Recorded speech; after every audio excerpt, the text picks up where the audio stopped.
Everyone, I'm Trevor Dykstra at the Seattle Design Festival.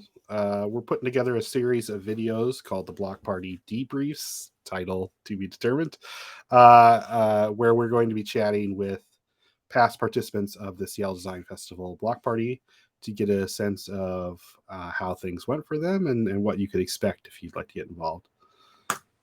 Invite our guest on. Here's Jack Chaffin, right? Trevor. I think pronounced it right. Yep, that's from right. Johnston Architects. Jack, your partner, Right. and you've been involved. Yeah. Johnston's been involved with the festival for a long time, I think. Yeah, and I was just looking back through some photographs, and the first time that I was involved was in 2012. Actually. Okay, that's what I remember. That so 2012 was that was okay. And was that with Johnston, or was that with Frankenstein? No, that was back when I was with LMN. Yeah. Okay, so that was with Mona. And you were that team then. Okay, yeah. And you won.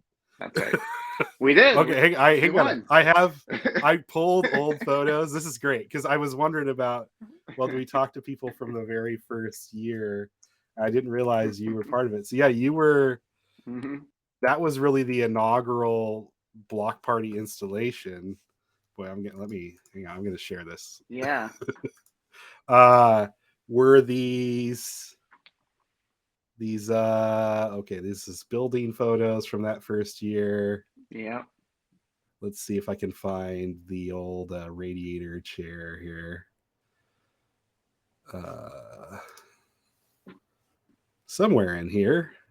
This was the first year we took a lot of pictures of the process of making the event, which is funny because we don't have a lot of coverage anymore of those build days, which may be interesting to folks. But yeah, here's a shot. I'm sure we have some better things. It was all on John Street. This was the very first year, right. Second year of the festival. First year of what would become the Block Party. We called it Design Block at the time. We're very ambitious. I remember having the lounge or a beer garden. We had a stage. We built our own furniture. We did our own art stuff as kind of a collective group. Yeah. We spent all of the money the festival had. There's one shot of the chair there. Yeah. So, there we go. Yeah. So there we go. All the way back. And balance right next to it. I just noticed, oh wow, that's cool. That's right. So yeah, that competition, awesome. Furniture competition, became the Block Party installations. So then were you part of the LMN one the next year, that the CNC kind of triangle? What's that? I think Octahedron was the next year. Yeah. I definitely helped out with that one as well. That one was I think year, but that one was probably it was super ambitious for back in the day. That was super ambitious, and that technically. So this year we also had a furniture competition, but that one I think is technically the very first installation that was independent, where we kind of said, hey, someone else do stuff, and we weren't designing everything. This led to kind of the formation of what we would eventually become. Very ambitious. That's right. But it it turned out really well. So. It turned out really well. We had no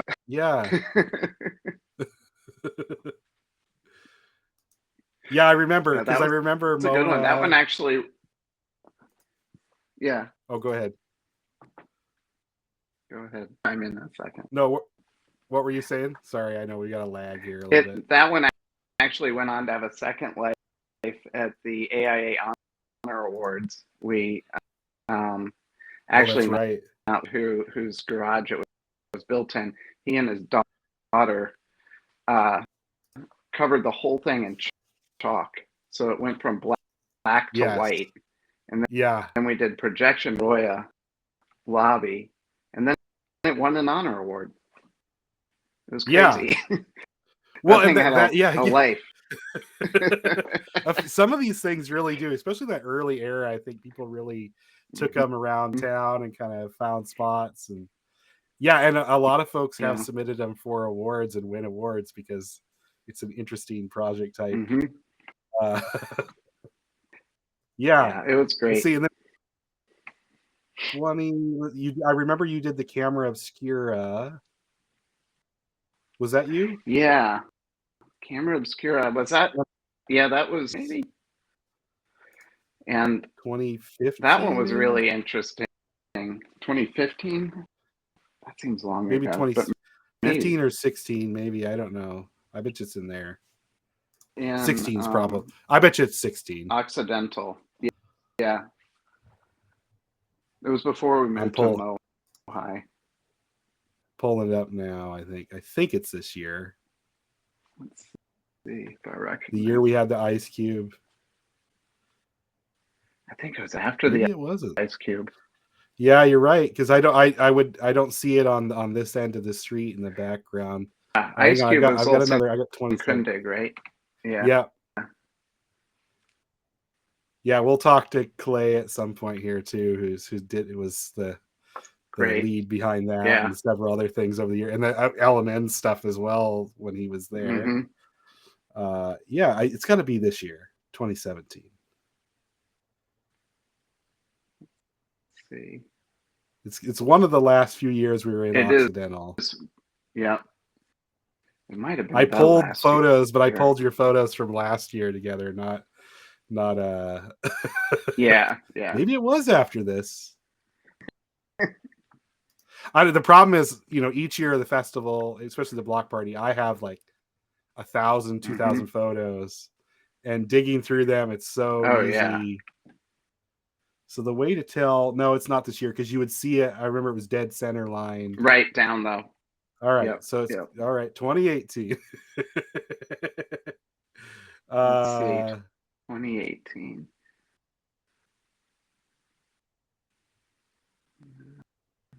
Our stuff. There's the building blocks. Oh yeah, here we go. There it is. It was 2018. So. Yeah. Yeah, I'm sure I have some pictures from inside that as well. That was a great one. Yeah, that one was really, really good. It was really well. tall. Okay. And it was actually. Keep going. It compared to some of the others. We'd been around the block a few times, and it was pretty easy to assemble. It was. Yeah. Yeah, that would be one thing. I was wondering if, advice for others. Mm-hmm. It seems like, that first one was very complex. Yeah, and it seems like you've built into. Yeah. Yeah. I think it's great. I think people definitely are overambitious, which is awesome, because you end up pushing yourself pretty hard, and then you forget about it like a year later, and then you want to do it again. Of course. Yeah, exactly. Yeah, there's the process of burnout, like ambition, burnout, which I guess that leads all the way to exactly. So you did the inaugural pavilion for the festival. Yeah. Same deal. Like, clearly you've learned from your stuff. There's a lot of simple mechanical elements here, but I bet you there's some things. The hardest part was just coming up with what it was going to be and what the structure was going to be. Originally, you probably remember this, it was going to be bamboo. After getting bamboo samples, that the bamboo was just going to be too heavy. Even, bamboo, which is relatively light, but this structure is, and to be able to erect it and deconstruct it and then erect it again, we thought it would be kind of dangerous, the weight that people would have to be steel. And it's actually steel conduit. It's 1-inch steel conduit that we're using. And it's light. It's very, we'll see. I mean, we have to put it together again this year. We'll see how it goes back. Yeah, it's coming back for at least one more year. Yeah. Yeah, it seemed like It seemed Go ahead. like it. Oh, I was gonna say it seemed like it went together fairly well. I mean, I noticed there was definitely some like, oh wait, now what are we gonna do? And we were on the ground like, I wonder if I would do it that way. But I think you like you were doing, you're working with things I could point out that like, you're there. It's very tall, and working at that height requires a certain thinking ahead. And in your case, I think you actually did get ladders to work close to that height, right? It wasn't just that you did a tilt up, which is another way to do stuff if you don't want to get up high. We did think about doing the top at a hinge and just like pulling the feet out. Mechanically, the design for that was just a little too complex. And when we start, top wouldn't be too difficult, from a weight standpoint. So we were okay putting together the top on ladders. And I think this was all just installed by your office, right? You didn't have any contractors or anybody? No, it's just us. Right? Yeah. We had one volunteer from the UW, student volunteer, who was in the studio, which was awesome and really helped us out. But otherwise it was just folks from the office. One of the briefs on this was that, AIA staff had to be able to erect it themselves. For 2 years from now. So it had to be, if we had to get contractors involved, then we probably weren't doing our job. Really simple. Well, and I think that benefits, I mean, we'll talk about it later on for other groups when we're talking about installations and things, but a lot of folks don't realize, like, when you're building yourself, it's different than drawing. We have a lot of architects involved, and it's like when you draw stuff, and there's always somebody who's got expertise to build it. And in case you've got to build it, well, then it becomes a lot different. It's what am I capable of? What am I comfortable doing? Like how high do you want to get up? What do you want to do? What, and then what's your comfort level with risk, in terms of, wind and etc. and all that. This was really robust again. I mean, we had some windy days. I don't think we had any issue with flex or anything in it. No, it was really strong once you got it up. The one thing we were worried about was uplift from wind, but we Richard Green, and he, just sort of, he didn't do the calculations, which is sort of eyeballing it and helping us with some ideas about structure or anything like that. The wood deck was heavy enough to keep it grounded. That's always something when I'm doing my own. It's always the ballast is kind of the biggest. How do we do it? How do we do it in a way that doesn't look clunky or it's just a bunch of sandbags. That worked out well. Exactly. Were there anything from last year specific to this one that you learned from doing it that I mean, because you're going to do it again, that you're going to tweak, or that you're going to, were there any lessons learned? So as we were putting it together, the first time it ever went together 100% was on site. We were able to build it, the base of it together 100%. So there were a few sequence issues that we definitely learned from, but we had, one of the people was always writing it together because we knew we had to get an instruction manual to the AIA for being able to put it together later, theoretically, if nobody was around, who had sequence issues, like, some of the, do you put the horizontal cross members in before you put, you start putting together the top at all. So you do find out, just little tricks, even though you think you know exactly how it's going together. Sometimes it doesn't work out that way. Definitely. Giving yourself time to do things kind of as you're learning. If you remember it, we had to get it down in 2 hours, 9 or something like that. Oh, that's right. There's a band in it. Yes. Yeah, we had Yeah. the thing, and that was unique to you. I mean, other people have more time usually, but with yours, we're trying to get to a storage unit that was closing by 9 p.m. Yeah.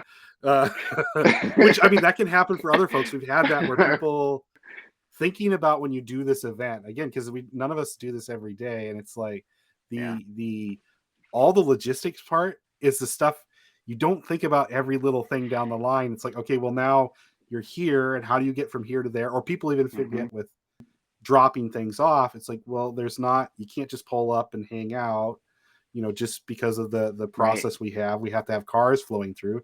So what do you do, like, physically? How do you get this vehicle from here to there, yet get back and build your thing? And that's always a lot of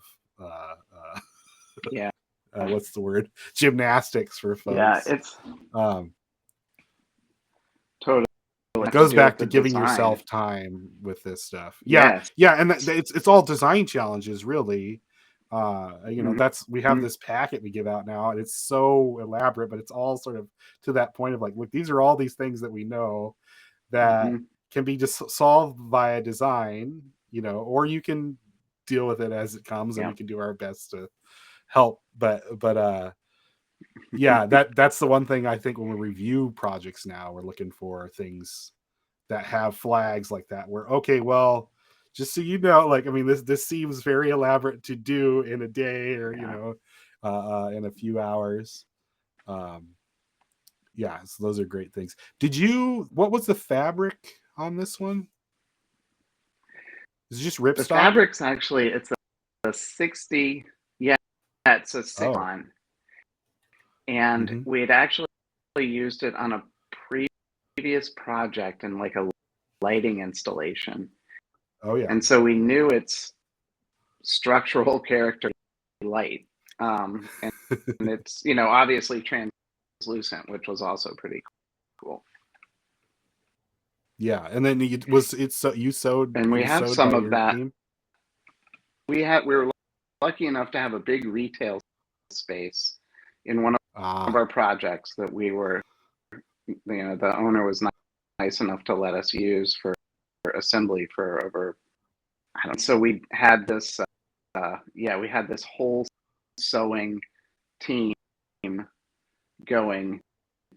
Well, it was probably the last 2 weeks of the assembler full size, and it was just rolled up, put in a duffel bag, and brought out to site.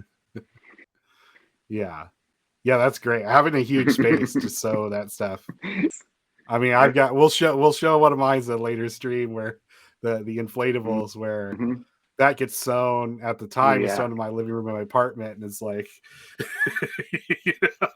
3 feet on each side. You're just kind of bundling stuff up here and there and kind of shifting through, Yeah, this held up really well.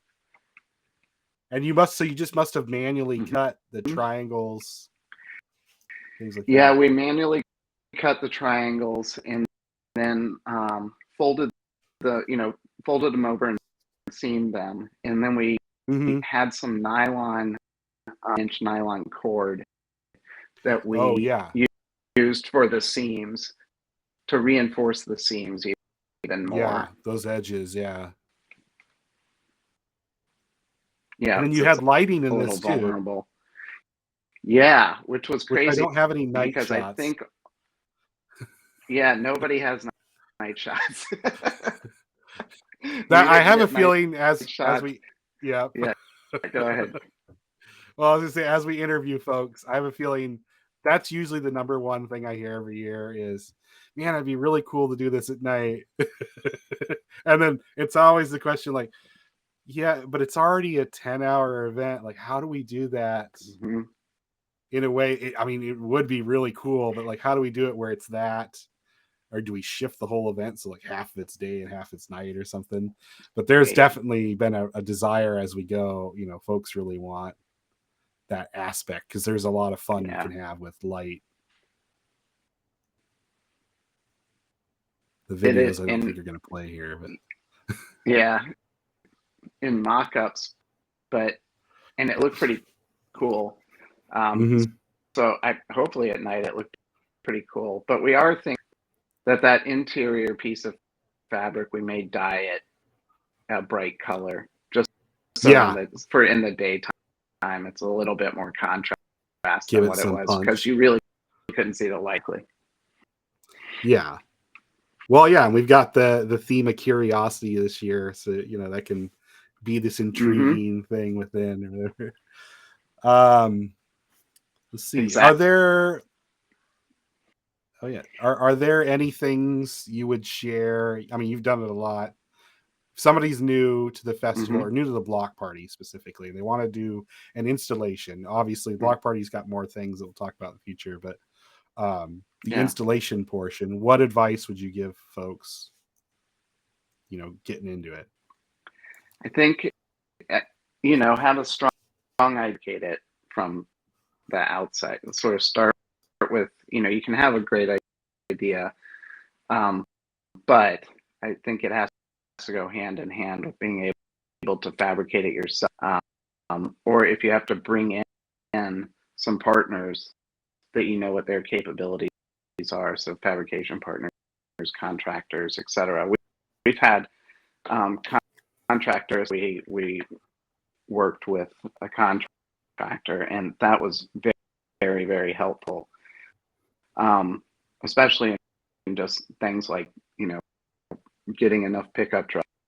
Some of that expertise. We used a scaffold material for some of it that they were able to get us essentially for free. So it's always nice to have a contractor friend helping you out. And that year it was Stuttgart. And I think that, just in all of the installations that we've done, it's always been more work than you think it's going to be. And I think that's everybody who comes on this is probably going to say the same thing. So if you plan for something that you think will take you 75 hours, or 60 hours, depending on how new you are to the process. Yeah. And I think work backwards on your team, make sure that they understand, the amount of time commitment that's involved as well. Because I do see, over the years, and then people will just stay to the side, and you're left with just the core group that really ends up putting the thing together. So you need a committed group of. And then I think the last thing I would say is, as you're putting it together, as you're designing it, as you're doing mock-ups, whatever, keep a running will come up, or things that just pop into your head, like, how am I getting it there? Oh, we're going to put it in a van. Okay, well, what size is the van? And as you think of those things, because there's always something, like even day of, there was stuff that I was thinking about, we should bring a broom, yes, things like that, the little things that manual, but it pops into your head and it's a good idea. So yeah, you start to learn where all the hardware stores are. First flight, I guess that's what we call it. First flight, I went to Tacoma Screw, I'm going to say at least 20 times. They knew me. They knew when I was walking in. They knew I was building a thing that was. Well, yeah, it's all. I think everybody's learning by doing for the most part, which I think is a plus of the event. I mean, that I feel like that's some of the attraction architects is it's being able to touch things that we don't normally get to, and so we get to play a little bit. Yeah. How about, this is shifting gears a little bit, but in say 4 or 5 years in the future, is there anything you would hope? This is how we sort of get into, well, what should the block party do or change or revise? But if we said 5 years in the future, what would you envision the block party to be? Like, is it different? Is there, what are some goals or things you'd want out of it?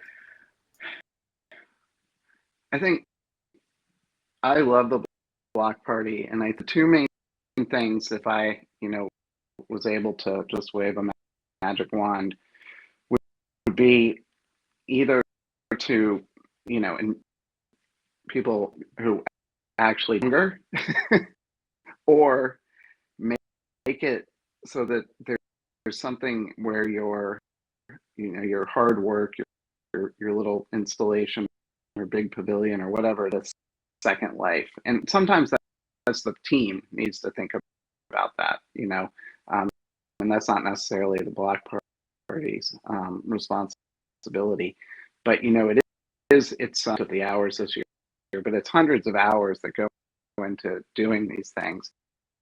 And you're up for 2 days, and then it's down, and you're like with PTSD a little bit, but well, you immediately got to worry about where the thing goes. It's like it's probably been in a temp spot, as it's being assembled, and it goes to the event, and then it's that Sunday it's gone, and if you don't have a plan for that, yeah. We've we keep every year it comes up internally, kind of how do we do afterlife. And we've had years where we actually went and found those things, but it becomes the more installations we have, the more that's become difficult. But it's a constant sort of, we got to finding partners. We had a relationship with One Reel one year, and that was charting into could have been something great, and then of course that's all changed with Bumbershoot. But for the Bumbershoot folks to come and just grab some installations, they at least lived another week. So there's things like that. But that's always a element. It'd be nice if they could just live on the site. And again, it's not forever, but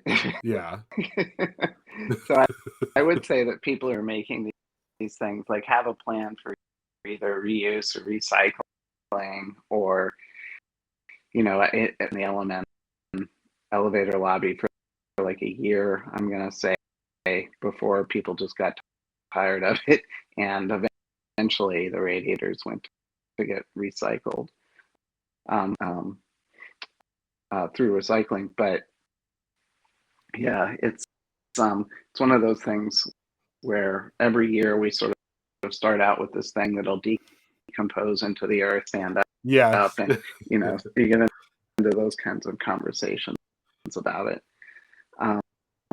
But I would say the second thing is to and anyway, I'll just throw it out there.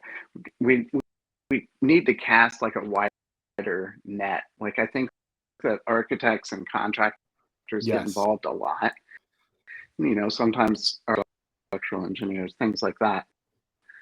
But getting other groups involved.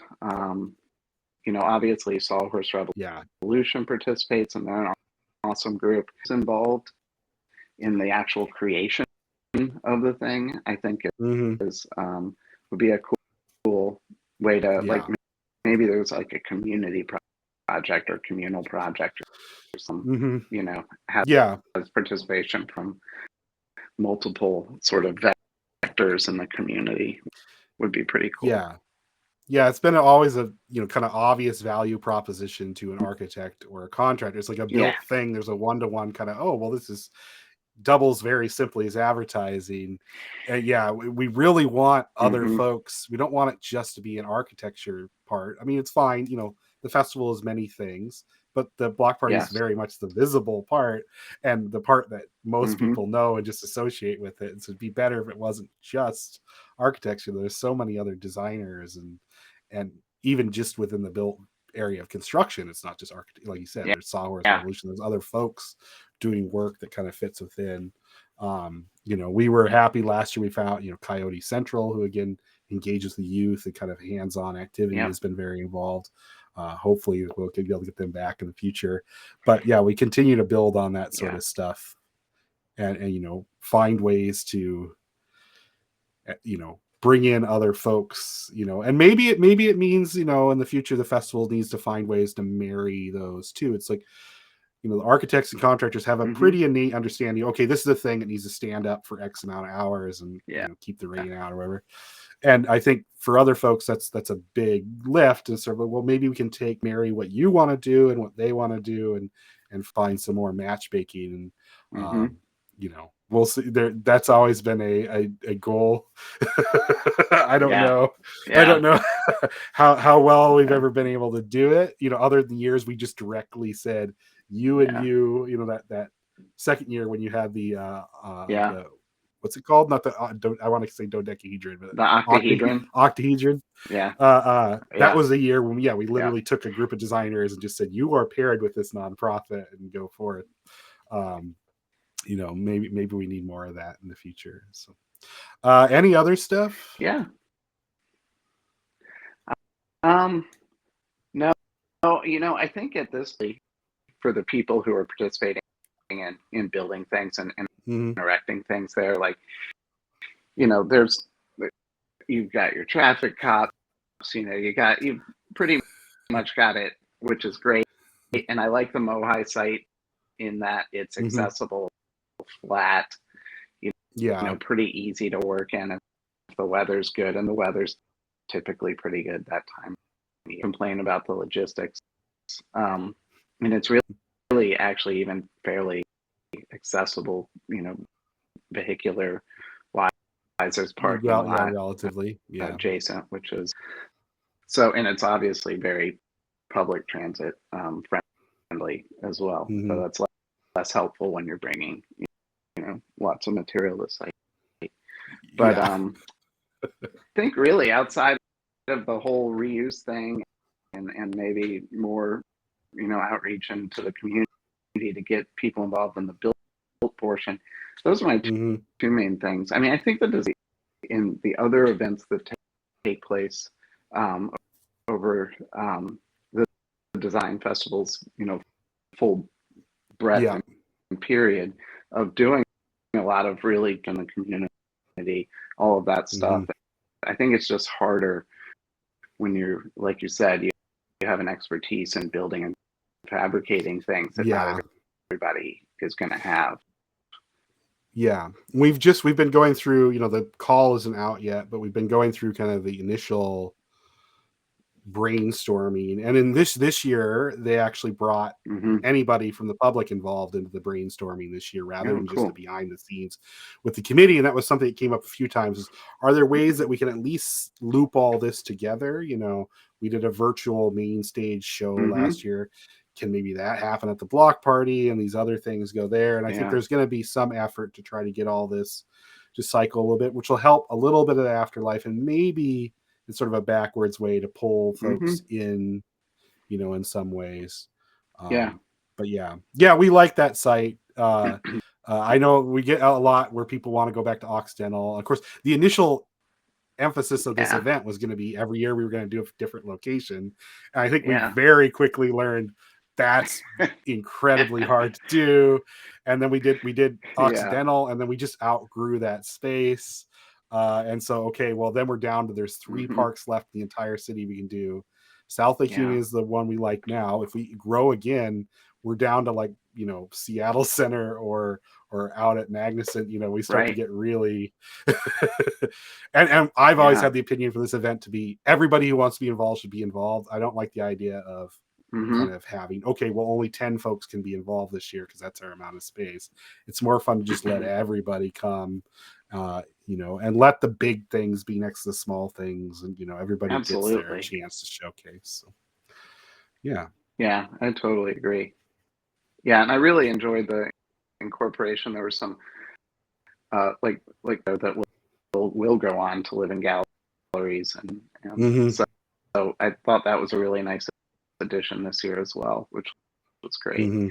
And so having some of that more the architects are putting together was pretty cool. Right.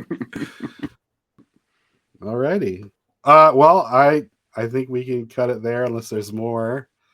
Thank you very much for being our initial one. We'll see if this this little mini recording thing ends up being the same after a month, or if we've really changed the format. But this is great.